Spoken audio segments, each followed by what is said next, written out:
we see that the Pope is now staking out copyright to his image. And I think this is kind of interesting because it shows what a globalist mindset this Pope has. For example, they're saying the proliferation of papal-themed T-shirts, snow globes, tea towels around the world, the Vatican wants to get in on all of that money. That's one aspect of it. But just as we saw with these trade agreements, there were two parts of it. One of them was, hey, we don't want people taking our copyrighted merchandise and reproducing it in China. That's a valid concern. But they also wanted to exercise copyright issues as a way of censorship. And I think both of those things are probably present here with this particular Pope.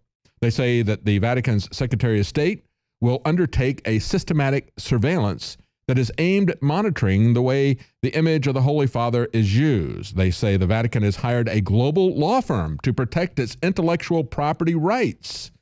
This is a big change, folks. This is not something that the Pope has ever done in 2,000 years, they say. They've seen popes venerated in all kinds of merchandise, flags, banners, and other things, but they have never tried to profit off of it. They say the Pope's image rights are no different than those of any other famous celebrity, so it's not surprising that the Vatican is giving notice that it will protect its intellectual property rights as necessary, said a lawyer that deals with international property rights. And understand, that is the basis for which these globalist trade agreements were being sold. That was a big part of it. So it comes as really no surprise that the guy who has been promoting global governance, who has been promoting climate change, is pushing this. Maybe he can become the sponsor of the Weather Channel. The Weather Channel, brought to you by the Vatican. I mean, of course, ignore the fact that the Weather Channel founder said that there's absolutely no scientific basis for climate change. He said, look, we don't have that many measurements to base this on. You're going to tell people that the world is going to melt down if there's a 1 degree change in temperature. He said, we don't have that kind of accuracy, and we didn't have that many thermometers in place. And that was just in his lifetime. But of course, maybe he can get some sponsorships with Wheaties or with McDonald's or something. You want fries with that indulgence? Another example of the contempt that the elite have for us is a Japanese robotics manufacturer, SoftBank. The founder has been going around, made a lot of news today, talking about how super smart robots are going to outnumber humans he says there's going to be 4 billion. They're going to outnumber humans by 4 billion within just 3 decades. Well, you know what? We're outnumbered by ants right now. We're outnumbered by cockroaches. And I think we're going to have to come up with some kind of a pesticide to rid us of this pest of artificial intelligence. You have to understand, they're not just coming after our manufacturing jobs.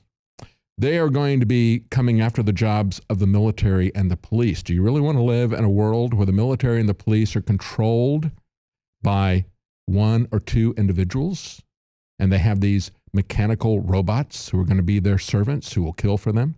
That's the reality that we need to really be concerned about, even more so than our jobs. But not a day goes by that we don't see these elitist corporatists expressing their contempt for us. Just as we saw Elon Musk saying, you're going to join with us, you're going to join with the cyborgs, or you're going to become irrelevant. This guy says, well, we're going to outnumber you. And then he goes on to say, in 30 years, your shoes will be smarter than you. Yes, but my shoes have a soul and you don't. He said, one of the chips in our shoes in the next 30 years will be smarter than your brain. We will be less than our shoes, and we were stepping on them, he chuckled. So I guess they think that they're going to step on you. They are stepping on our freedoms, especially at the airport. We saw this story from Zero Hedge that was on Drudge earlier today. Welcome aboard. But first, the U.S. Marshals will give you a retina scan. I want you to think about how dangerous this is.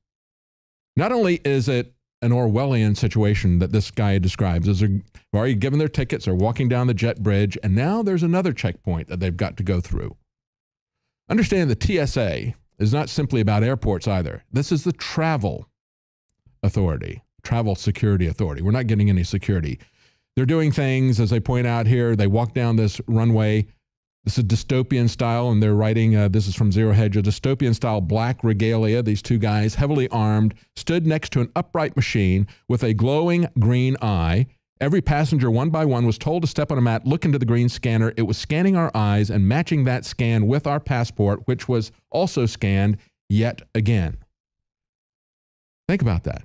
Think about that Orwellian dystopian science fiction image.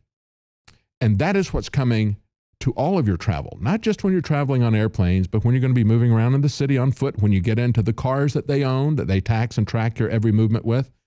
This is incredibly dangerous, folks, because what they are doing at this point is using the threat and intimidation of confiscating your ticket that you've already paid a couple $100s for, made your plans to go somewhere, probably have your hotel room, your car rental, all that stuff is just going to be flushed. All that money is going to go away. All of your vacation time is going to go away unless you submit to them, unless you give them your biometric information to be put into their database. That is how insidious this is and how much they are pushing this. But meanwhile, in Germany, we see that they get it. They understand that there is some value to privacy, at least at some level, more so than we do here in America. Have you seen many stories about this? No, we just have this one story and Drudge picked it up and everybody else is just kind of ignoring this. But in Germany, they have a doll called My Friend Kayla. Of course, it's an American doll.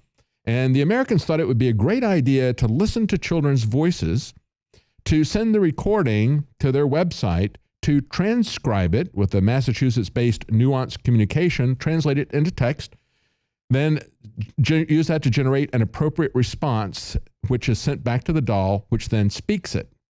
And they said, well, that's really kind of cute. But understand that you're violating people's property. This is what the German government said. They said items that conceal cameras or microphones and that are capable of transmitting a signal and therefore can transmit data without detection compromise people's privacy. Yes, let's not forget that at the very bottom of this, they are destroying your property. They're eavesdropping on your life, and they are cataloging this information. Make no doubt about it. It isn't so much what you say or what you write as what you do. They're watching everything that you say and do, who you interact with. That's the key aspect here. They say this applies in particular to children's toys, and so they banned it in Germany. This is a guy who's president of Germany's telecommunications regulator. I'm glad they understand that. We seem to be pretty clueless about this type of thing in America. And if we see something like this, most Americans would look at this and say, wow, isn't that interesting? My child can talk to the doll and the doll can talk back and respond to it. And we don't think about how our information is being cataloged, being captured, how like fools, we're walking with our eyes wide open, just like these people at the airport, wide open into tyranny. Stay with us. We'll be right back.